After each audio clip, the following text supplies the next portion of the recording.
Direngge. Mulai. Bismillahirrahmanirrahim. Assalamualaikum warahmatullahi wabarakatuh. Ulang malih nggih. Alhamdulillahirabbil alamin wa bihi nasta'in wa ala umurid dunya waddin wa ala alihi wa sahbihi ajmain amma ba'du. Yang saya hormati jamaah Majelis Ta'lim, dan alhamdulillah pada hari ini jamaah ibu-ibu pengajiannya di Al-Bustaniyah, jamaahnya lumayan banyak ya. Mudah-mudahan tetap bertahan, apalagi kalau sampai bertambah itu sebuah kemuliaan. Karena apa? Karena ketika ibu-ibu datang ke majelis ilmu, kemuliaan itu akan didapat, Bu. Kenapa? Karena setiap langkah kaki dari rumah menuju majelis ini akan dihitung kebaikan. Bahkan orang yang duduk di majelis ilmu ini, Allah akan berikan rahmatnya, dan Allah akan memberikan kepada ibu-ibu semuanya jalan kemudahan menuju surga. Dan juga para malaikat memintakan ampun kepada Allah untuk ibu-ibu yang sering datang ke majelis ilmu, dan juga ikan-ikan di lautan itu meminta ampun kepada Allah untuk ibu-ibu yang sedang duduk di majelis ilmu ini. Dan mudah-mudahan kita semuanya diberikan kesehatan ya Bu, berkah umur ya, panjang umur, tapi panjang umurnya barokah ya. Barokahnya apa? Jadi waktu yang digunakan ketika di dunia itu digunakan dengan sebaik-baiknya. Digunakan untuk menandur Bu, atau menanam. Jadi panennya itu nanti ketika kita meninggal gitu. Udah dipanen, udah mulai panen Bu di alam barzah juga. Karena di alam barzah juga ada mendapat kenikmatan, ada juga mendapatkan kesengsaraan. Berarti kan sudah manen hasil daripada tanaman kita ketika di dunia. Tanaman-tanaman yang dimaksud adalah amal soleh yang ibu lakukan di dunia, itu akan dipanen mulai dari alam barzah sampai nanti menuju perjalanan menuju surga ataupun neraka. Karena proses-proses perjalanannya itu ada fase-fasenya Bu. Sekarang kita termasuk ibu-ibu semuanya, saya itu sedang ada di fase di atas bumi, di dunia. Disinilah kita diberikan kesempatan oleh Allah untuk nanam atau nandur Bu, ya, nandur. Jadi kapan manennya? Manennya nanti ketika kita pertama kali menuju akhirat. Pertama kali jalan menuju akhirat itu adalah alam barzah. Ya Bu, salawat dan salam marilah kita sama-sama limpah curahkan kepada baginda Habibina wa syafi'ina wa maulana Muhammad sallallahu alaihi wasallam. Jadi ibu-ibu, alangkah lebih baiknya di hari Jumat ini kita memperbanyak sholawat. Karena semua hari baik Bu ya, tapi Sayyidul Ayyam, jadi ada keutamaan gitu di dalam hari Jumat ini. Keutamanya apa? Nanti sore ba'da asar itu ada doanya mustajab. Ibu mintanya apa saja, silahkan gitu. Tapi yang paling utama adalah Rabbana atina fid dunya hasanah wa fil akhirati hasanah wa qina adzabannar. Keinginan kita apa sih Bu? Pengennya seneng kan Bu? Pengennya bahagia kan Bu? Enggak mau sedih ya Bu? Pengennya bahagia. Makanya Allah kasih doanya, yaitu tadi itu ada di dalam Al-Quran. Kalau nggak salah surat Al-Baqarah, Rabbana atina fid dunya itu.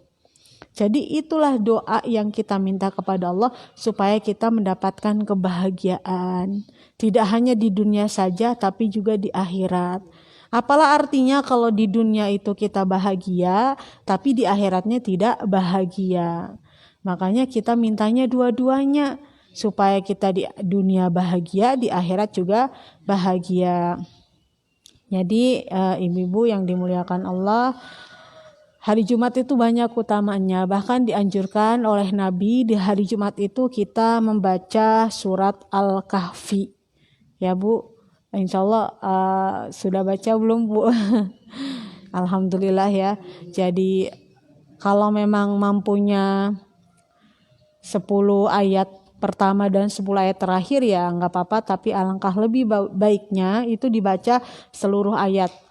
Kalau memang seandainya tidak selesai habis maghrib, ternyata nggak selesai karena mulai hari Jumat itu, kalau kalender Hijriah atau hari perhitungan menurut Islam, ganti hari itu setelah terbenamnya matahari kemarin. Setelah terbenamnya matahari kemarin hari Kamis itu sudah ganti hari, yaitu Jumat. Jadi semalam itu habis maghrib itu sudah Jumat masuknya. Surat Al-Kahfi bisa dicicil, belum selesai, berarti habis Isya mulai lagi. Ternyata belum selesai juga, dilanjutkan habis subuhnya. Ternyata belum selesai juga, dilanjutkan boleh habis duhurnya hari ini, hari Jumat. Habis asar boleh. Habis asar boleh diteruskan kalau belum selesai.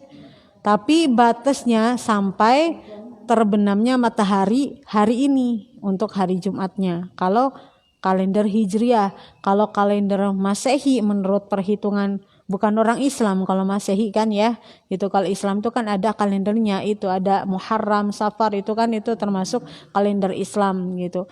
Itu Januari, Februari, itu kan ganti harinya pas teng 12 malam. Makanya kalau tahun baru biasanya nunggu jam 12 gitu ya.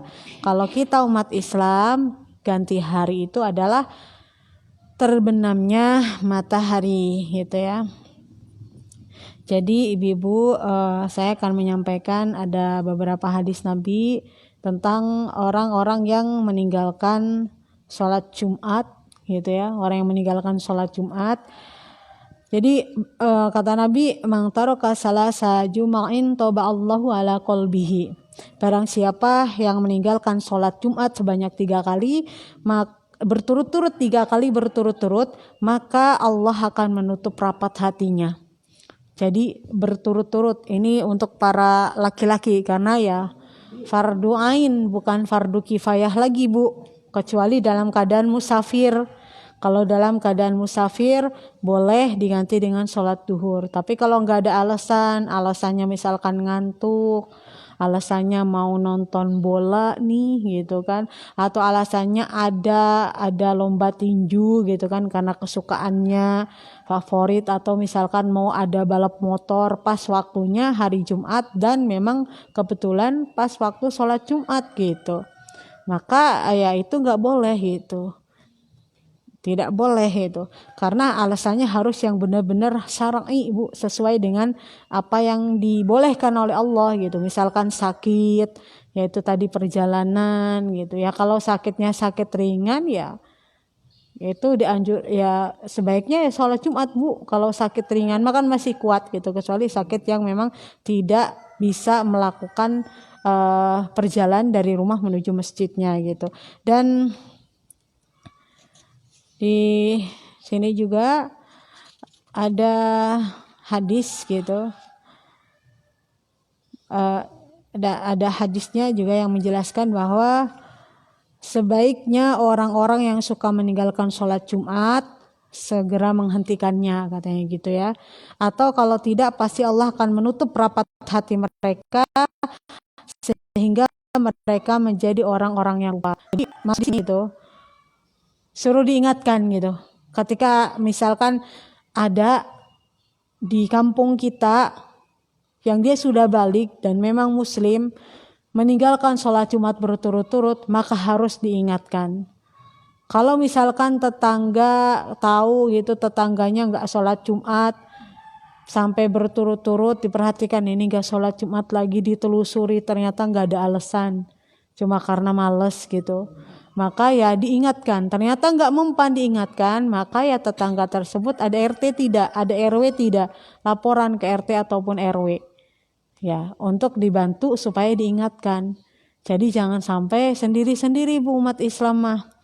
Karena apa? Istilahnya kayak kita ini sedang melewati lautan gitu yang begitu luas gitu kan. Di kapalnya ada 2 tingkat.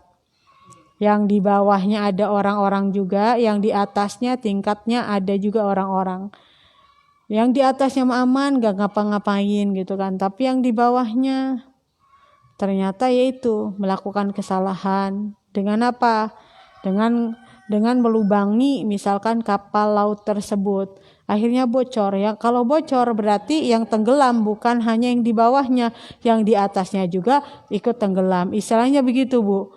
Jadi kalau misalkan kita diam dengan kemungkaran, maka kita juga akan mendapatkan dosa gitu.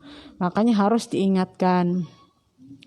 Dan di dalam ayat-ayat Allah juga dijelaskan ada ada surat namanya Al-Jumu'ah gitu ya.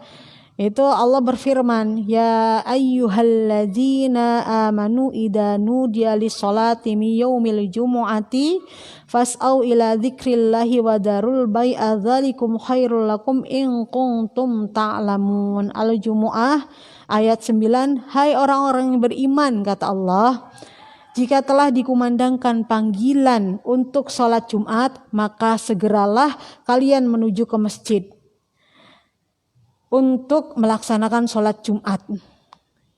Ya, dalam rangka untuk mengingat Allah gitu ya. Dan tinggalkanlah jual beli, yang demikian itu adalah lebih baik bagi kalian jika kalian mengetahuinya. Jadi dilarang Bu, lagi sholat Jumat, lagi waktunya sholat Jumat jualan. Makanya ingat dulu gitu kan, saya masih sekolah, biasa kan dulu zamannya yaitu jualan bakso tuh orang Jawa tuh di sebelah gitu kan, dulu kakeknya apa bapaknya, sekarang anaknya gitu. Kan biasa dulu mah digotong-gotong gitu kan, dipikul-pikul gitu ya, enggak didorong pakai gerobak gitu, pakai motor. Itu keliling kan ke sini setiap Jumat itu, karena memang kan ada santri-santri yang suka banget yang namanya bakso gitu. Datangnya itu ya sekitar antara jam 11-an gitu menuju waktu-waktu sholat Jumat gitu. Jam 11-an lebih, kadang tengah 12 gitu. Itu enggak boleh gitu. Enggak boleh sama almarhum. Ya kan perempuan yang makan bakso enggak sholat Jumat. Tapi kan yang jualannya itu laki-laki, dia muslim, dia kewajiban untuk sholat Jumat. Apabila kamu membeli bakso tersebut dalam waktu sholat Jumat, berarti kamu mendukung orang tersebut untuk bermaksiat kepada Allah. Jadi dimarahin, enggak boleh Bu. Makanya enggak boleh ada transaksi kalau pas hari Jumat Bu. Dilarang, kecuali mungkin yang jualannya cewek mungkin bisa ya. Tapi kalau yang jualnya adalah bapak-bapak, dia muslim, ya itu nggak boleh gitu. Dan termasuk misalkan naik angkot, naik ojek, itu juga termasuk tidak boleh gitu. Kalau waktu salat Jumat, kecuali yang supir angkotnya perempuan, supir ojeknya yang perempuan gitu, itu masih boleh. Tapi kalau laki-laki dan muslim, itu kita tidak boleh. Berarti kita mendukung kemaksiatan yang dilakukan oleh saudara kita yang muslim gitu ya. Ibu-ibu yang dimuliakan Allah,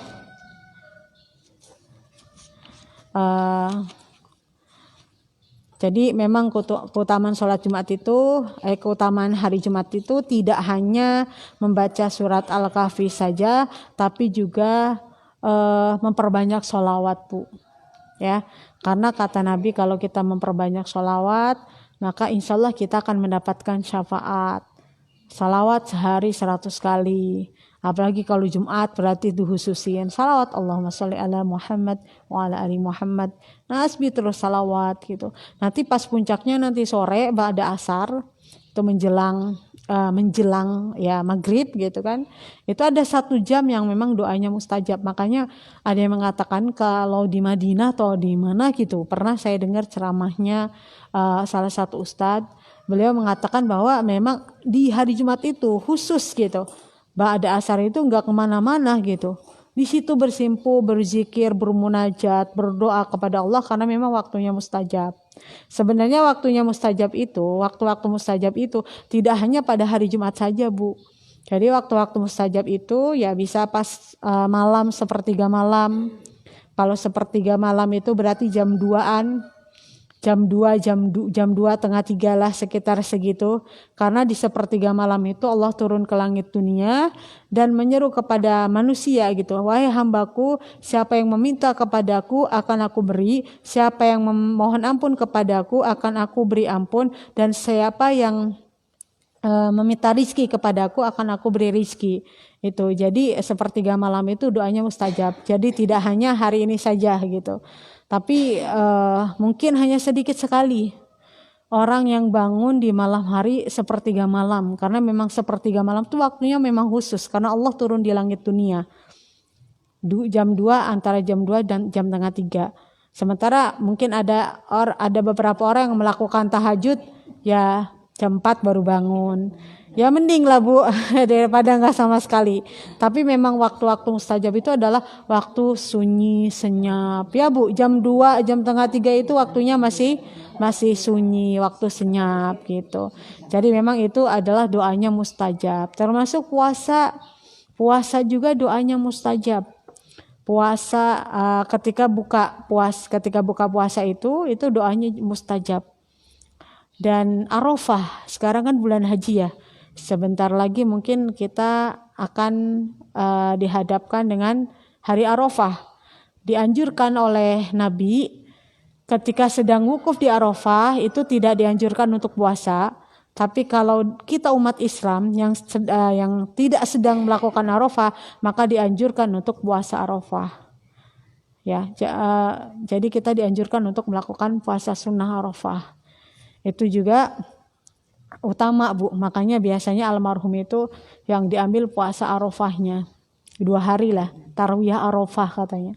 Tapi yang benar-benar sahih, yang benar-benar udah banyak ulama gitu kan yang mengatakan ya Arafah itu puasa Arafah gitu yang diambil gitu. Ya bagus puasa haji dari pertama sampai selesai juga silakan aja Bu gitu. Mau puasa dawam juga sebenarnya nggak apa-apa kalau mampu gitu kan. Sebenarnya nggak terlarang. Yang terlarang itu adalah puasa nggak buka gitu. Kita puasa tapi kita nggak batalin pas waktu buka.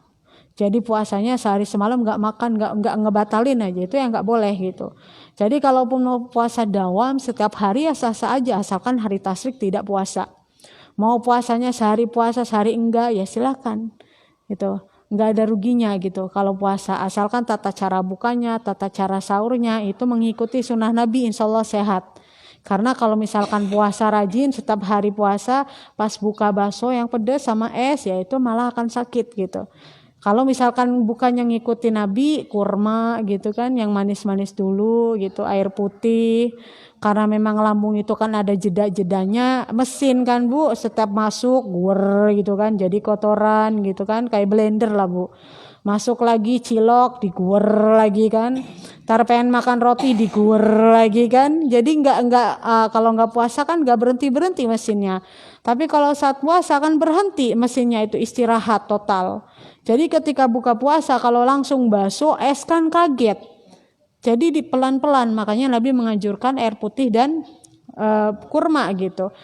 Kurma yang ganjil, mau 1, kalau enggak 1 berarti 3 gitu. Jadi yang manis-manis baru dijeda dulu gitu. Jangan langsung gitu. Kalaupun memang biasanya makan ya silakan nggak apa-apa gitu. Asalkan ya itu diukur Bu sesuai dengan kebutuhan perut. Insya Allah sehat gitu.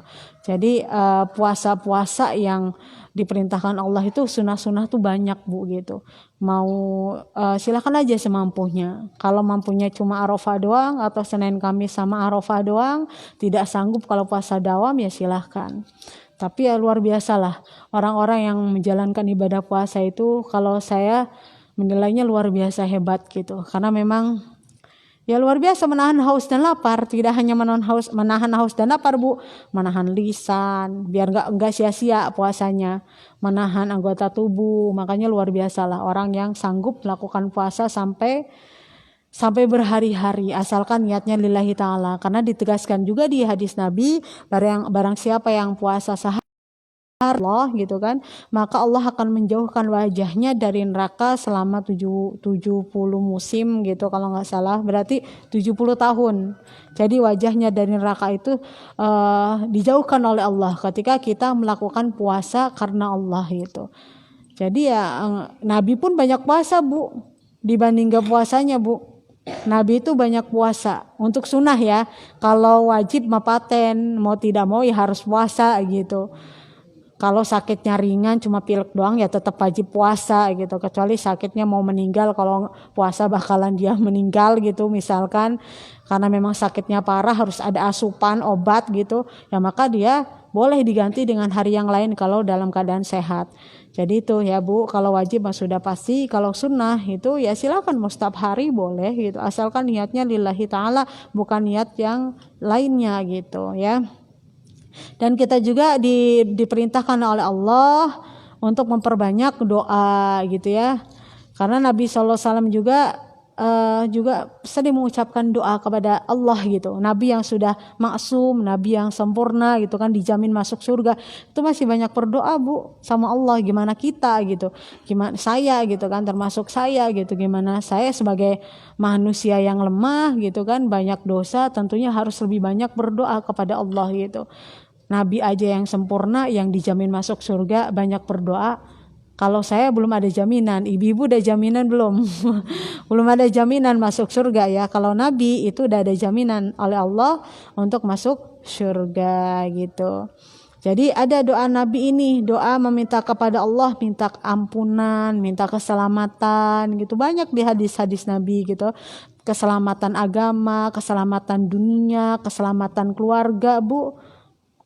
Apa sih yang dipinginin kita Bu? Pengen selamat ya Bu, di dunia selamat, di akhirat selamat, ngelewatin jembatan Shiratal Mustaqim selamat gitu kan ya. Terus kita ketika ditimbang amal perbuatannya baik dan buruknya, kita selamat nerima kitabnya dari depan atau dari sebelah kanan gitu.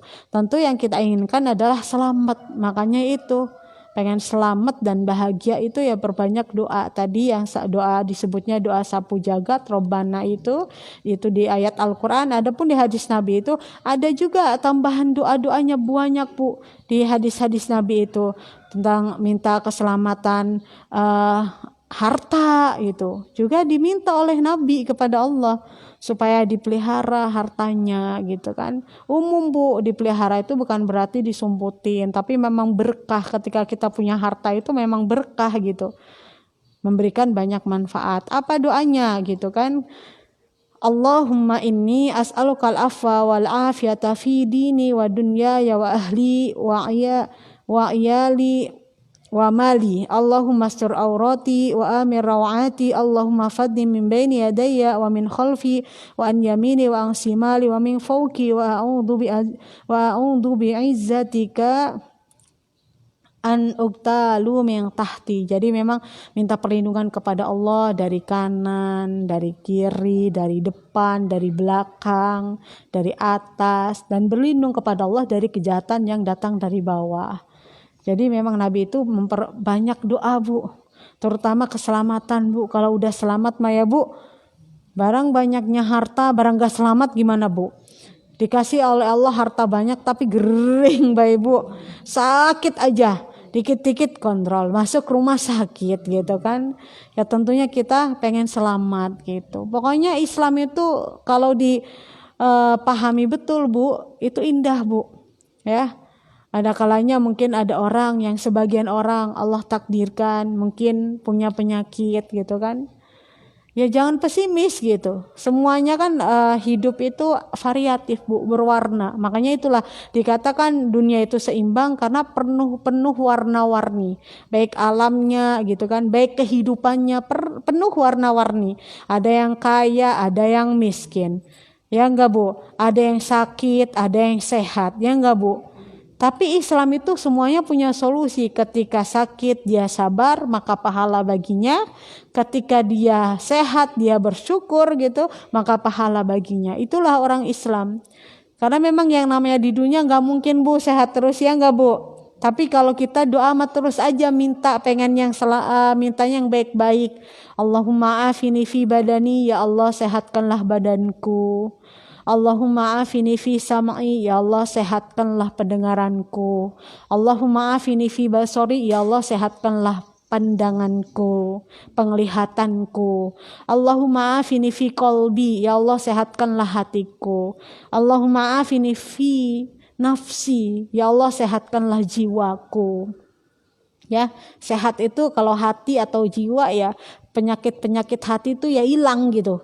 Kalau masih ada rasa ria, sombong, terus sum'ah, ya itu kan penyakit hati. Minta ke Allah supaya disehatkan. Karena kalau udah sehat hatinya, sehat akalnya, sehat badannya, maka menjalankan aktivitas ibadah di dunia itu akan mudah, Bu, ya. Makanya sebenarnya kalau doa mah terus aja, Bu, ada tah minta, ya Allah berikan aku sakit, ada enggak doanya di hadis Nabi? Enggak ada, Bu. Dicari di Al-Qur'an juga enggak ada sama sekali. Di Al-Qur'an minta doa, ya Allah semoga sakit gitu kan, enggak ada. Ya Allah pengen punya ini gitu kan, punya penyakit tumor gitu, nggak ada, Bu. Nggak ada misalkan, nggak ada, Bu. Minta penyakit pilek pun nggak ada gitu. Tuntunan hadis Nabi pun yang doa-doa itu nggak ada gitu. Tapi ada juga tentang ketika seorang hamba itu mengalami sakit, Allah berikan solusinya. Kalau kamu sakit, kalau kamu sabar, Allah ganti dengan surga. Ada kisahnya, Bu, seorang perempuan punya penyakit ayan pada zaman Nabi. Kalau lagi kumat, tahu sendiri kalau ayan ya. Kalau bahasa dokternya epilepsi gitu. Kalau kumat kan biasa ngamuk-ngamuk gitu kan, kejang-kejang. Enggak, ya pasti kesilak-silak lah, Bu, kesingkap gitu. Gamis, kalau pakai gamis ya kesingkap, kerudung kesingkap, ya namanya juga enggak sadar kalau epilepsi atau penyakit ayan. Itu minta ke Nabi datang si perempuan ini karena memang hidup pada zaman Nabi. Wahai Nabi, saya ini punya penyakit ayan. Kalau saya lagi kumat, itu aurat saya kebuka semuanya. Saya minta kepada engkau Nabi, tolong doakan saya. Mintain ke Allah, kan doanya Nabi mustajab. Mintain ke Allah supaya ayan aku tuh sembuh, kata si perempuan tersebut. Baiklah gitu kata Nabi, saya doakan gitu kan. Tapi kalau kamu sabar dengan penyakit kamu, Allah akan gantikan surga buat kamu nanti di akhirat. Lah perempuan mikir-mikir lagi, lah masih mending sabar lah, nanti diganti sama Allah surga gitu. Ya udah Nabi, enggak usah minta itu, kata si perempuannya. Minta gini aja ke Allah supaya kalau saya lagi kumat, ayannya jangan sampai aurat saya kelihatan. Ya baiklah kata Nabi, nanti saya akan doakan kamu kalau kamu lagi kumat ayahnya tidak terlihat auratnya. Minta ke Allah. Semenjak itu ketika kumat ayahnya tidak terlihat auratnya. Jadi gak minta disembuhkan, Bu. Karena memang diganti surga oleh Allah gitu. Ya ketika di dunia ada kan namanya juga dunia, Bu. Ada yang cacat, ada yang sempurna. Ada yang bisa lihat, ada juga yang tidak bisa lihat. Ada seorang laki-laki yang dari Timur Tengah gitu kan. Dia hafiz Quran, hafal Quran, Bu, tapi dia buta, Bu. Luar biasa, ngapalnya itu luar biasa. Maksudnya lebih susah dibanding yang enggak buta. Kalau yang enggak buta kan bisa ngelihat. Kalau yang buta kan ya memang ada khusus Al-Qur'annya. Jadi pakai ini, apa sih? Tangan ini. Tangan kan ada ininya kan gitu. Ada Al-Quran khusus buat yang buta. Tapi kan luar biasa. Feelingnya harus kuat betul gitu kan. Itu enggak pengen apa? Apa enggak mau disembuhin gitu butanya? Enggak mau minta sama Allah supaya disembuhin butanya, enggak. Saya pengen mata saya buta di dunia ini, Allah gantikan surga nanti di akhirat. Luar biasa, Bu. Ya, yang luar biasa, Bu. Kalau keimanan seorang itu udah tinggi tuh luar biasa. Bahkan ada zaman Nabi itu ribut gara-gara perkara jual tanah, Bu. Ya. Jadi jual tanah begini, Bu. Si A contohnya punya tanah. Ngejual ke si B tanah itu. dengan sekian meter dan harga sekian. Udah deal tuh, dijual ke si B. Udah tuh, udah diambil tanahnya, udah kan, karena udah dibeli, udah dibayarin ke si A, karena si A itu yang penjual tadi, si B ini yang pembeli. Pas itu di tanahnya itu ada emas, ada bongkahan emas loh Bu. Lah si B ini ya sebagai pembeli ribut gitu kan. Nggak mau, saya tuh belinya tanah doang, saya nggak beli emas gitu. Datang ke Nabi gitu kan, ya karena si A-nya juga nggak mau, ya udah saya udah ngejual, itu bukan punya saya gitu kan. Si B-nya juga nggak mau, nggak bisa, saya beli tanah doang, nggak beli emas. Luar biasa ya Bu, jujur ya, zaman sekarang. Kalau zaman sekarang beli tanah ada emasnya, wih, jangan bilang-bilang, disimpan aja gitu. Itu sampai nggak kelar, malah ribut perkara itu. Saya nggak mau, itu bukan punya saya. Si B-nya ini juga bukan punya saya. Jadi nggak mau, itu bukan punya saya. Akhirnya datang ke Nabi, Nabi kasih solusi. Ya udah gini aja, kamu punya keturunan kan? Si A-nya punya, si B punya keturunan, ya. Lawan jenis, nikahin aja itu emasnya buat mas kawin gitu. Masya Allah, luar biasa Bu. Kalau sekarang kayaknya sangat nggak tahu 1001 apa ada apa enggak gitu. Allah alam bisawab, itu luar biasa. Kalau keimanan seorang itu udah tinggi, itu yang dipikirin bukan masalah keuntungan dunia, tapi masalah ini bukan saya, kekhawatiran. Khawatir ini emas bukan saya nikmatin, malah ini menjadi madharat saya, bisa menghalangi saya masuk ke dalam surga nantinya. Jadi itu ribut perkara itu. Si A-nya nggak mau nerima emas karena ini udah dijual tanahnya ke si B. Si B-nya ngerasa ini bukan punya saya cuma beli tanah. Ya udah, akhirnya diselesaikan, dinikahin, jadi mas kawin itu sama-sama anaknya gitu. Itu ya Bu. Ya itulah pelajaran gitu, bahwa memang ya kalau kita hidup di dunia, kalau hanya mementingkan kehidupan atau kesenangan dunia tanpa melihat itu halal atau haram atau boleh atau gimana gitu. Ya kalau kita mikirinnya cuma kesenangan walaupun haram, yang penting senang, ya itu malah nanti bisa menghalangi kita untuk masuk ke dalam surga. Dan juga ada doanya Bu. Makanya kita minta ke Allah itu, kata Nabi juga, ketika kita minta kepada Allah surga, maka surga juga berdoa Bu.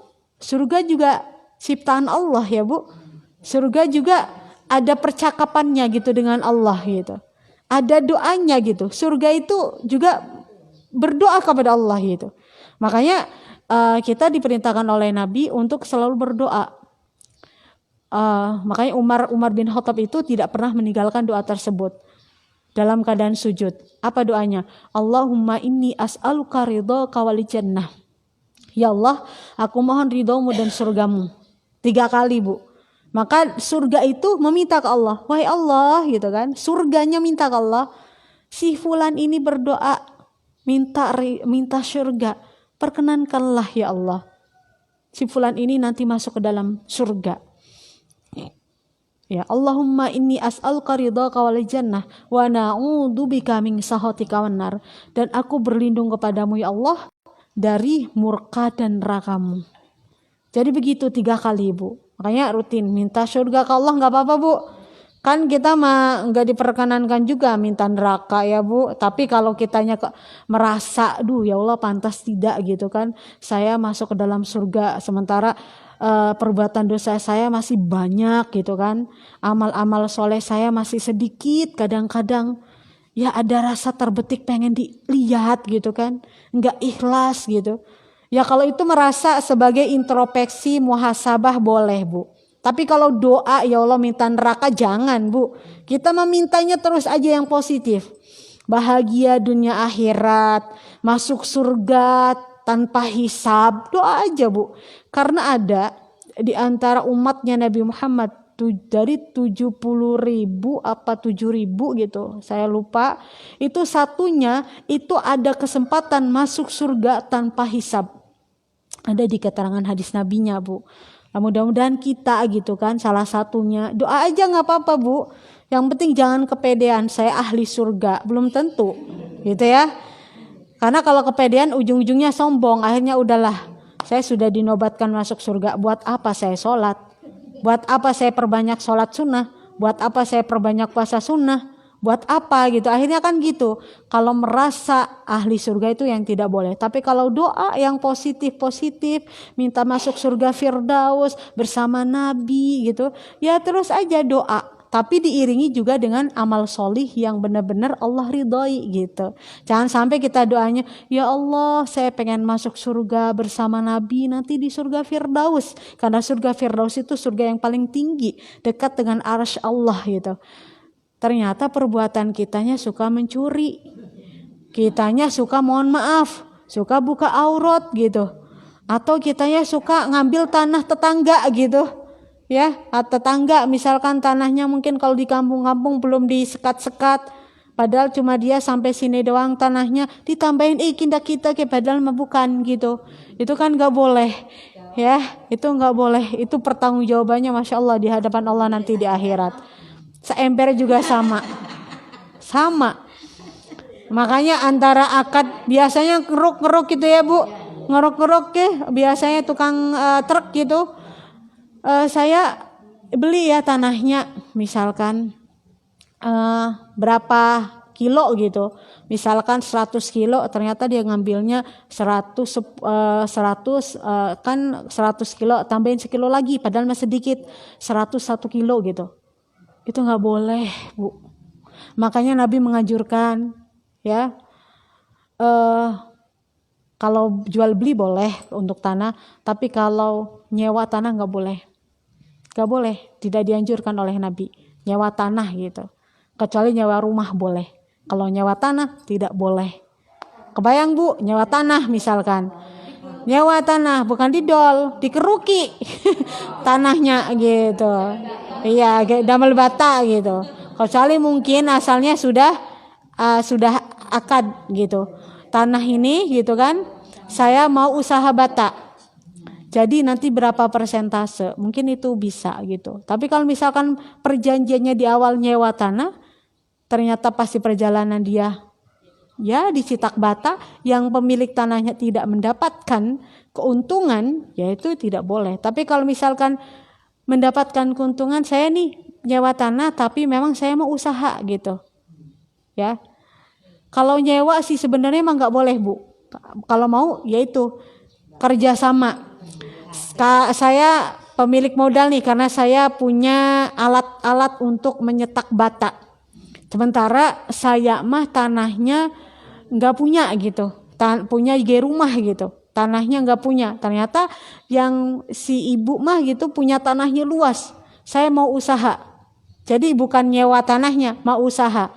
Tanah ibu ini saya mau usaha bata. Nanti bagi hasilnya misalkan berapa persen, tergantung kesepakatan. 50% silahkan gitu. Nanti disesuaikan gitu. Tapi kalau nyewa tetap tidak dianjurkan. Makanya Nabi kalau punya tanah jangan sampai kosong Bu. Kata Nabi kalau punya tanah ditanduri, ditanemin. Pokoknya supaya tanah itu memberikan manfaat. Jangan sampai tanah disewakan. Kalau mau bagi hasil boleh.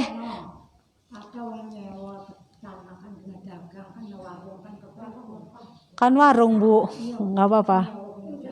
Iya, buka warung gitu. Jadi misalkan buka gubuk, ya boleh. Boleh itu mah.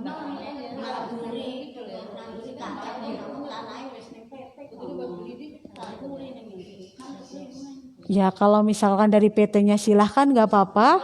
Kalau nanti pas mau dibangun, ya resikonya ya ibu kalau misalkan dibangunnya belum panen, mau tidak mau kan dicabutin dengan paksa gitu. Yang ada yang dirugikan kan Bu? Sebaiknya jangan gitu. Makanya yang paling penting adalah PT ini mau bangunnya kapan, bulan apa, tanggal berapa. Kalau sudah jelas kan memperkirakan. Ya Bu, nandur-nandur juga bisa diperkirakan kan. Kalau nandurnya bulan ini panennya berarti bulan sekian. Kan sudah sudah terbaca gitu. Tapi kalau misalkan nggak ada kejelasan gitu dari PT-nya ya kan asas manfaat ya Bu, daripada kosong, tidak ditandurin gitu. Tapi kalau misalkan dibangunnya masih lama ya silahkan aja gitu. Asalkan ya itu dari PT sendirinya ya ngebolehin gitu.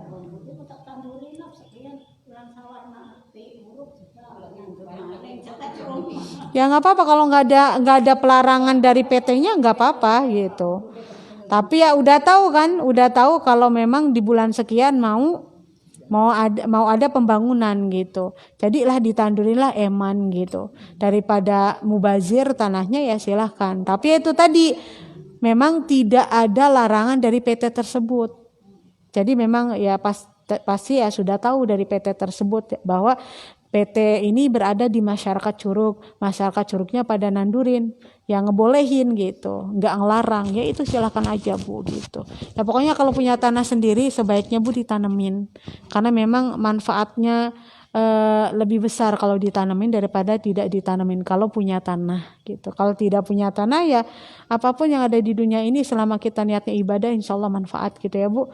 Mungkin itu saja yang dapat saya sampaikan. Mudah-mudahan bisa diambil hikmah dan manfaatnya terutama untuk saya gitu kan sebagai pengingat, sebagai muhasabah juga, dan juga mudah-mudahan ibu-ibu ya kita sama-sama ya mudah-mudahan kita di sini memang lagi fasenya ada di atas bumi gitu, fasenya lagi nandur, nanti nandur pahala gitu, nanti diambil pahalanya panennya itu nanti pas kita mulai perjalanan awal menuju akhirat yaitu alam barzah. Kalau alam barzahnya sudah baik, sudah mudah, dibuka lubang surga, mendapatkan kenikmatan, maka ketika dibangkitkan dari alam barzah, ketika kita nanti melewati jembatan Shiratal Mustaqim, kita kumpul di padang mahsyar, dipermudah oleh Allah. Karena kita di alam barzahnya sudah dipermudah oleh Allah gitu. Ya mudah-mudahan kita semua diberikan kemudahan untuk menggapai ridha dan surganya Allah.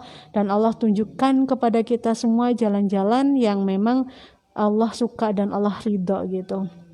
Mungkin ini saja yang dapat saya sampaikan. Sebelum ditutup kita sama-sama istighfar 3 kali. Astagfirullahaladzim, astagfirullahaladzim, astagfirullahaladzim. Subhanaka Allahumma wa bihamdika asyhadu an la ilaha illa anta astaghfiruka wa atubu ilaik. Wassalamualaikum warahmatullahi wabarakatuh.